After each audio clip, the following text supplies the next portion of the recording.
इस वीडियो में आप सभी का स्वागत है।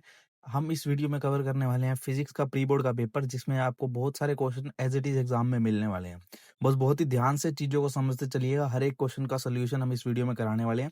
ठीक है, जो भी चैनल पे बच्चे नए हैं, प्लीज़ चैनल को सब्सक्राइब करना और वीडियो को लाइक कर देना, ताकि हर एक बच्चे तक पहुंच सके। ठीक है, तो आज स्टार्ट करते हैं इस पेपर को। Let's solve this paper right now from very first question जो हमारा है वो है Ne को आप He से मतलब हीलियम से आप करेंगे तो X जो कंपाउंड बनेगा प्लस H में, तो वो क्या होगा? तो इसका सॉल्यूशन भी हमने साइड में प्रोवाइड किया है। ठीक है, ये आपको सिंपल सा क्वेश्चन है, न्यूक्लियर रिएक्शन का क्वेश्चन है। जब हम आप किसी भी चीज़ को निकालते हैं तो हम उसमें क्या-क्या देखते हैं? अपना मास नंबर देखते हैं और हमारे न्यूट्रॉन देखते हैं। तो इसमें यहाँ पर आपको पता है जो आपका ये आपका होता है, सिंपल सा आपका मास नंबर देखो, ऊपर वाला नंबर होता है, नीचे वाला एटॉमिक नंबर होता है। बस ऊपर वाले को सारों को प्लस करो, 14 + 4 मतलब आपका कितना बन जाएगा? 18 बन जाएगा। -1 आपका जो है H हीलियम का हो गया। ठीक है, तो आ गया 17 और एटॉमिक नंबर भी ऐसे ही सेम करना है। 7 + 2 आपका 9 हो गया, -1 करेंगे 8, तो 17 और 18 जो है हमारा ऑक्सीजन का होता है। तो बस सिंपल सा है, हमारा जो है ये ऑप्शन इसका हो जाएगा, ऑक्सीजन वाला। अगले क्वेश्चन की तरफ बढ़ते हैं। A bar magnet is cut into two equal half parallel to the magnetic axis, the physical quantity that remain unchanged. मतलब एक उसको काट दिया हमने चुंबक को, तो उस चुंबक को काट देने के बाद जो हमारे मैग्नीट्यूड का जो है क्या उस पे रहेगा, तो पोल स्ट्रेंथ सेम रहेगी, मैग्नेटिक आपका जो रहेगा मैग्नेटिक मोमेंट। तो इसका आंसर हो जाएगा, अगर हम बार मैग्नेट को कट करेंगे तो मैग्नीट्यूड ऑफ द जो मैग्नेटाइजेशन है, मतलब वो एक अलग आइडेंटिटी अपनी परफॉर्म करता है, दोनों साइड से नॉर्थ साउथ पोल बना लेता है। तो इसका आंसर ये होगा कि आपका जो बी ऑप्शन है, मैग्नीट्यूड ऑफ द मैग्नेटाइजेशन, जो आपकी जो है वो सेम रहने वाली है। तो इसका आंसर हो जाएगा, which of the following physical quantity remain the same for X-ray, red light and radio wave when traveling through a medium? तो थर्ड नंबर क्वेश्चन ये हमें कहता है वेवलेंथ, स्पीड, फ्रीक्वेंसी या फिर मूवमेंट। तो इसका सीधा सा आंसर होता है हमारा, जब हम कोई ये फ्रीक्वेंसी हमारी कभी भी किसी मीडियम में चेंज नहीं होती है, वो हमेशा सेम ही रहेगी। तो ठीक है, तो इसका आंसर हो जाएगा आपका ऑप्शन सी, बिल्कुल करेक्ट। तो फोर्थ क्वेश्चन हमारा, in the series LC circuit connected to an AC source with the increase in the frequency of the source the net resistance. तो आपने अगर पढ़ा होगा एलसी सर्किट वाला, तो उसमें जो होता है क्या होता है, तो पहले वो अपने आप को 0 पे लेके जाता है, उसके बाद फिर वो इंक्रीज़ करता है। तो ऐसा ऑप्शन हमें डी दिख रहा है, ठीक है? तो first decreases to become 0 and then increases, ठीक है? तो डी का ऑप्शन इसका जो है बिल्कुल करेक्ट हो जाएगा, ठीक है? D option first decreases to 0 and then increases. बढ़ते हैं फिफ्थ क्वेश्चन की तरफ। In the young double slit experiment the intensity of the screen is I, the point where the part difference is, ठीक है, आपका lambda the intensity of the part difference π/4। तो इसका आपको पता होगा, डबल स्लिट आपका एक्सपेरिमेंट में हमारा फॉर्मूला यूज करते हैं आई नॉट cos स्क्वायर थीटा। तो थीटा की वैल्यू हमें यहाँ पर गिवन है, पार्ट डिफरेंस की π/4, वो पुट करेंगे, उसके बाद हमारा जो है आंसर निकाल लेंगे उससे। सिंपली पुट की वैल्यू I0/2 आपका जो है बी ऑप्शन करेक्ट हो जाएगा। इससे सिंपली वैल्यू पुट करनी थी, बस आपको पार्ट डिफरेंस पता होना चाहिए, उसके बाद उसको पुट करेंगे तो आपका आंसर निकल आ जाएगा। अगले क्वेश्चन में हमें पूछा गया पार्टिकल मोमेंटम और डी ब्रोगली वेवलेंथ के बीच में क्या होती है। तो आपको पता होगा इन्वर्सली होती है। तो इन्वर्सली में हम क्या बनाते हैं, रेक्टेंगुलर हाइपरबोला बनाते हैं। तो इसका ऑप्शन जो हो जाएगा बी ऑप्शन करेक्ट हो जाएगा, बिल्कुल सही। तो ये बी ऑप्शन रेक्टेंगुलर हाइपरबोला बनाता है, डिक्रीज इन्वर्स। सातवां क्वेश्चन कहता है plane wave is incident on the concave mirror of the radius of curvature R, the reflective wave in the spherical wave of the radius. तो radius पूछा हो, simply R is equal to जो आपको होता है, क्या होता है आपका, simply twice of the focal length. तो वो बस F is equal to R/2 आ जाएगा। तो ऑप्शन बी आपका जो है R/2 is the correct option for the seventh question, क्योंकि जो कनकेव मिरर पे जो आपकी होगी वो R/2 हो जाएगी। सिंपल सा क्वेश्चन था। बढ़ते हैं नेक्स्ट क्वेश्चन की तरफ। बढ़ते हैं आठवें क्वेश्चन की तरफ। The impact parameter for the alpha particle approaching to targets nucleus in maximum when the scattering angle is. तो इसमें हमें स्कैटरिंग एंगल बताना है जब इम्पैक्ट पैरामीटर आपका अल्फा एंगल जो है टारगेट न्यूक्लियस पे जाएगा। तो इसका जो है हमारा आंसर बहुत ही ईजी है। जैसे कि रदरफोर्ड ने क्या किया था, 180 डिग्री पे किया था, तो उसके जो मैक्सिमम जो है हम अचीव कर पाए थे इम्पैक्ट पैरामीटर। ठीक है, नाइन्थ क्वेश्चन हमारा यार न्यूमेरिकल है, ठीक है, उसमें रिफ्रैक्टिव इंडेक्स गिवन है, उसका सोल्यूशन आपको अगली स्लाइड में मिल जाएगा। ठीक है, बिल्कुल ही बस सॉल्व करके दिखाना है आपको। रिफ्रैक्टिव इंडेक्स का अगर फॉर्मूला पता होगा आपको, वो पुट करके, ठीक है, H-3/H/4 कर देना है, ईजी है वो भी। ठीक है, उसके बाद अगले क्वेश्चन में electric field inside a conductor पूछा हुआ है। तो पता है आपको जीरो होती है, जब उसके अंदर जो होता है इलेक्ट्रिक फील्ड वो बिल्कुल ही जीरो होती है, इसलिए वहां पर कोई करंट नहीं होता है। ये ईजी क्वेश्चन। आगे हमारा है 11th क्वेश्चन। देखिए, रेजिस्टिविटी हमने 3 टाइम कर दी है ओरिजिनल लेंथ की, तो हमारी न्यू रेजिस्टिविटी क्या होगी आपको पता है, वो डिपेंड ही नहीं करती है। देखिए, रेजिस्टिविटी आपकी लेंथ पर डिपेंड नहीं करती है, तो उसमें कोई नो चेंज आएगा। ठीक है, 12th क्वेश्चन हमारा है X3 और Y3 which is more stable. वो मोर स्टेबल इसमें से कौन सा होगा, जो आपका X3 होगा वो मोर स्टेबल होगा। ठीक है, क्योंकि उसमें जो प्रोटॉन न्यूट्रॉन पे डिपेंड करता है, उसकी वैल्यू ज्यादा है, इसलिए वो जो आपका जो है ज्यादा स्टेबल होगा। 13th क्वेश्चन में कहता है semiconductor behave as an insulator. तो सेमीकंडक्टर आपका इंसुलेटर की तरह बिहेव करता है। ठीक है, तो आंसर है 0 डिग्री केल्विन जो आपका होगा उस पे बिहेव करेगा एज अ इंसुलेटर आपका semiconductor. Capacitance that's from its vacuum value when the dielectric is inserted fully. तो कैपेसिटेंस आपका इन्वर्सली प्रोपोर्शनल हो जाता है, तो जो आपकी इंक्रीज हो जाती है वैक्यूम वॉल्यूम, तो इसका आंसर आएगा इंक्रीज। ठीक है, अगले क्वेश्चन की तरफ बढ़ते हैं। 15 dash illustrate the particle nature of light, तो इसका आंसर है फोटो इलेक्ट्रिक इफेक्ट जो होता है वो इलस्ट्रेट करता है। बढ़ते हैं अगले क्वेश्चन की तरफ कि जो इंफ्रारेड वेव प्रोड्यूस होती है आपकी, वो हीट वेव क्यों कही जाती है? हीट वेव इसलिए कही जाती है कि जो पार्टिकल्स होते हैं वो बहुत ही तेजी से स्ट्राइक करते हैं जाके, ठीक है, उस वजह से जो है आपका जो है एक पार्टिकल से दूसरे पार्टिकल जब टकराव होता है तो उससे क्या होता है, हीट जनरेशन होती है, इसलिए उसको हम इंफ्रारेड वेव प्रोड्यूस होती है उससे, इसलिए हम उसको यहाँ यूज करते हैं डिफरेंट टाइप ऑफ जो है एप्लीकेशंस में। और एक्सरे प्रोड्यूस आपका है जो है, ठीक है, उसमें भी आपकी जो है दो हैवी मेटल का जब आपस में जो कॉन्टैक्ट होता है उस वजह से आपकी जो एक्सरे प्रोड्यूस होता है। कोई भी दो यूजेस लिख सकते हैं आप, जैसे कि फ्रैक्चर वगैरह में हम यूज़ करते हैं, ठीक है, उसको प्लास्टर वगैरह में यूज़ करते हैं एक्सरे वगैरह देखने के लिए, तो ऐसे कोई भी आप दो यूज लिख सकते हैं उसकी अपनी तरफ से। ठीक है, तो बढ़ते हैं अगले क्वेश्चन की तरफ। 20th क्वेश्चन हमें ये कहता है, इसका सोल्यूशन नेक्स्ट स्लाइड में पूरा प्रोवाइड किया हुआ है, फिर भी एक बार बता देते हैं। +5D डायोप्टर दिया हुआ है, ठीक है, बस उसका रिफ्रैक्टिव इंडेक्स दिया हुआ है, तो बस हमें फॉर्मूला यूज करके उसकी जो है refractive index of the liquid को कैलकुलेट कर लेना है। ये सिंपल सा आपको जो यहाँ पर मैंने एक्सप्लेनेशन दी है।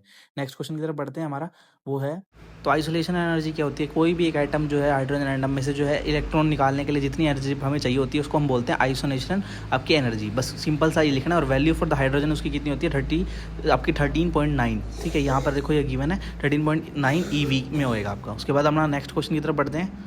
एनर्जी डायग्राम फोन एयर बना के दिखाना है, एन टाइप में कैसा होता है, ठीक है, और उसके बाद पी टाइप में कैसा होता है वो एक बार बना के दिखाना। उसके डायग्राम आपको एनसीईआरटी में भी है ना, वो सेम एज इट इज आप बना देंगे तो उसमें आपको जो है फुल मार्क्स मिल जाएंगे। बस इतना ही करना है इस क्वेश्चन में, इससे ज़्यादा कुछ नहीं है। मैग्नेटिक आपकी जो है ससेप्टेबिलिटी के बारे में पूछा हुआ, वो होती है आपकी M/H। ठीक है, बाकी आपने पूछी है कि UR आपकी और आपकी जो है डायमैग्नेटिक और फेरोमैग्नेटिक की वैल्यू कितनी होगी, वो यहाँ पर गिवन है, आप उसको यहाँ से देख सकते हैं। For the material A, for the material B। ये क्वेश्चन हर जगह आएगा आपका, जो है बोर्ड हो चाहे प्री बोर्ड हो। Coulomb's law in electrostatic and write it in the vector form of two charge. और उसके बाद how does the difference differ from the impedance. ये दो क्वेश्चन है आपके, हर बार आपको प्री बोर्ड और बोर्ड में देखने को मिलेंगे। सबसे पहले हमारा कूलम लॉ। ठीक है, कूलम लॉ जो हमारा जो आपको point charge is directly proportional to the product of the charge and inversely proportional to the square of distance. तो इसका फॉर्मूला ये देखो, 1/4 E0 आपको Q1 Q2 अपन में R²। ये वेक्टर फॉर्म में इसको हम ऐसे लिख सकते हैं। ठीक है, इसको बस आपको लिख के दिखाना है वेक्टर फॉर्म में, और जिसकी डेफिनेशन है वो याद करके जानी है, इसमें आपको फुल मार्क्स मिल जाएंगे। अगला था रेजिस्टेंस और इंपीडेंस में डिफरेंस। सबसे पहले रेजिस्टेंस होती है opposition to the flow of the current in the DC circuit, और ये होती है एसी सर्किट के लिए। डिपेंडेंस ये रेजिस्टेंस पे डिपेंड करती है, वो इंडक्शन और कैपेसिटेंस और रेजिस्टेंस तीनों पे डिपेंड करती है। और वहीं सिंबल जो है इसका R होता है रेजिस्टेंस का, और उसका इंपीडेंस का Z होता है। यूनिट ओम ही होती है दोनों, क्योंकि दोनों एक तरह से है रेजिस्टेंस की ही फॉर्म है। तो ये क्वेश्चन भी आपका काफी बार पूछा जाता है, इसको भी अच्छे से कर लेना। 26 क्वेश्चन की तरफ बढ़ते हैं। With the help of circuit diagram briefly working of the full wave rectifier using the PN diode, और आपका VI characteristic of PN junction diode using high these character make a diode suitable for the rectification के लिए आपको पता होगा, वो एक जो है VI ग्राफ होता है, जैसे अभी स्क्रीन पे आएगा, देखो ये वाला ग्राफ होता है, ये आपको बना के दिखाना है। इसमें जो है रिवर्स सैचुरेशन करंट और ब्रेक ऑन वोल्टेज, ये सभी आपको करेक्टर एक बार बना के दिखाने पड़ेंगे। ठीक है, ये आपका ग्राफ होता है। और वहीं आपकी बात करें फॉरवर्ड बायस और रिवर्स बायस, दो चीजें इसमें लिख के दिखाने। Current is very small until the threshold voltage 0.7 volt for the SI। After the threshold current increase rapidly for the forward bias. और रिवर्स बायस में क्या होता है, आपका जो करंट होता है रिवर्स सैचुरेशन करंट फ्लो करता है high, but at high reverse voltage breakdown जो होती है और हो जाती है। उसके बाद जो है आपका कंप्लीट जो है वहाँ से ब्रेकडाउन हो जाता है करंट का, और वहाँ से कोई करंट फ्लो नहीं करता है। बस ये चीज़ें आपको मेंशन करनी है वहाँ पे। इसमें आपको जो है फुल मार्क्स टीचर आराम से दे देगा। थोड़ी सी आपको एक्सप्लेनेशन थोड़ी सी एक्स्ट्रा देनी पड़ेगी अपनी तरफ से, आप थोड़ा बना के लिख सकते हैं। बस इस पे आपको कंप्लीट मार्क्स मिल जाएंगे। 27वां क्वेश्चन है, define the term of the closest approach, how will it affect an alpha particle if the kinetic energy of the particle is doubled. तो क्लोजेस्ट अप्रोच क्या होता है, जब आपका एक इलेक्ट्रॉन की मतलब एक डायग्राम यहाँ पर आपको अगली स्लाइड में शो करेंगे, वहाँ पे जो है आपको पता लग जाएगा क्लोजेस्ट अप्रोच क्या होती है। उसके बाद जो है हमारा अल्फा पार्टिकल कैसे इफेक्ट होता है। देखो अभी डायग्राम जो है हमारा, इसको देखो एक बार। अल्फा पार्टिकल जब स्ट्राइक करता है न्यूक्लियस पे, तो जो है यहाँ पर ये डॉट दिख रहा है, वो होती है हमारी closest approach for the atom. तो इसको हम क्लोजेस्ट अप्रोच होता है, और इसका रेडियस ये R। ठीक है, साइंटिफिक लैंग्वेज में हम लिखेंगे distance of the closest approach is minimum distance between an alpha particle and the nucleus, जो उसका मिनिमम डिस्टेंस है during head to head collision when the particle momentary come to the rest, जो rest पे आ जाता है। तो इसको आपको लिखना है सिंपली, आपको फुल मार्क्स मिल जाएंगे। और उसका जो फॉर्मूला है आपको पता है 1/4 पाई E0 टू ZE² अपॉन में K, जिसमें Z आपका जो है नंबर ऑफ द न्यूक्लियस है, और K आपका kinetic energy of an alpha particle है। इसमें आपको इसको इजीली लिखोगे, ठीक है, तो ये बस इतना लिखोगे, आपका पूरा क्वेश्चन कंप्लीट हो जाएगा। ठीक है, उसके बाद हम जब उसको डबल कर देते हैं, तो आपका R0 is inversely proportional to 1/K। तो अगर काइनेटिक एनर्जी डबल करगी तो जो distance of the closest approach होगा वो हाफ हो जाएगा। सिंपली से जो है इनवर्सली प्रोपोर्शनल है, डबल किया तो जो है आपका जो सिंपल सा जो है वो हाफ हो जाएगी आपकी करंट, ठीक है, सिंपल सा ये इजी सी बात है।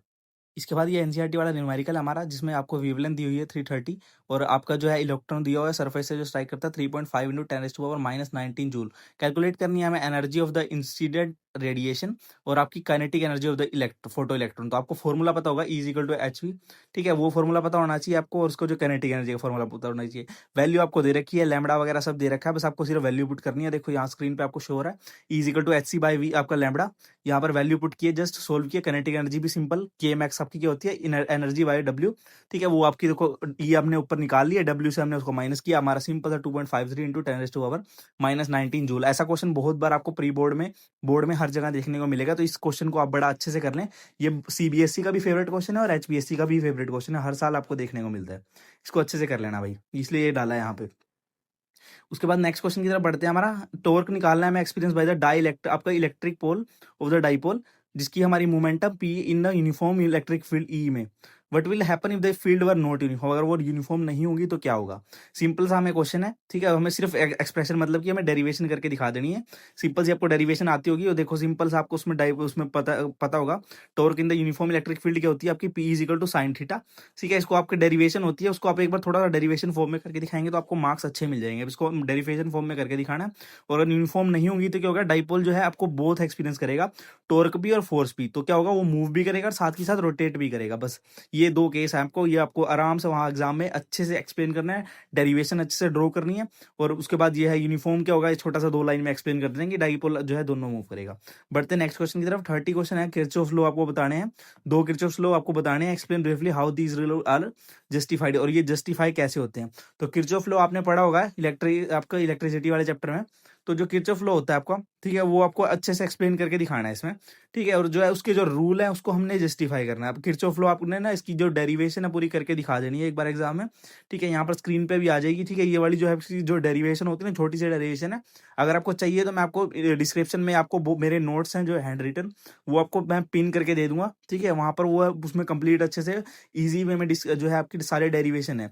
तो अभी आप स्क्रीन पे देख सकते हैं, इसको थोड़ा सा आपको करके दिखा देना है और आपकी डेरिवेशन कंप्लीट हो जाएगी, ठीक है। और बात करें जो है हम इसका किरचॉफ लॉ आपका करंट, ठीक है, based on the conservation of energy, और दूसरा आपको होता है वोल्टेज लॉ, क्योंकि आपकी जो है EV=0 रह जाती है, मतलब अगर एक क्लोज लूप हो, ठीक है। कोई जंक्शन पे क्या होगा, जो आपका जितना करंट अंदर आ रहा है उतना ही करंट बाहर जा रहा है। ये फेवरेट क्वेश्चन है बोर्ड का, प्री बोर्ड में भी आएगा, बोर्ड में भी आएगा, तो इसको बहुत अच्छे से करके जाना है, दोनों लॉ अच्छे से करके जाने हैं, ठीक है। तो दोस्तों इसी के साथ हमारी वीडियो का होता है अंत, ठीक है। आई होप आपको वीडियो अच्छी लगी होगी, तो जितने भी लोग नए हैं चैनल पे, वीडियो को सब्सक्राइब कर लेना चैनल को, और वीडियो को लाइक कर देना भाई, ठीक है, बहुत मेहनत लगती है बनाने में, और फर्दर अगर पेपर हम आपके लिए बनाते रहेंगे, ठीक है, घबराने वाली कोई बात नहीं है, जस्ट आप चैनल के साथ जुड़े रहें, ठीक है, और आपको सारा कंटेंट मिल जाएगा।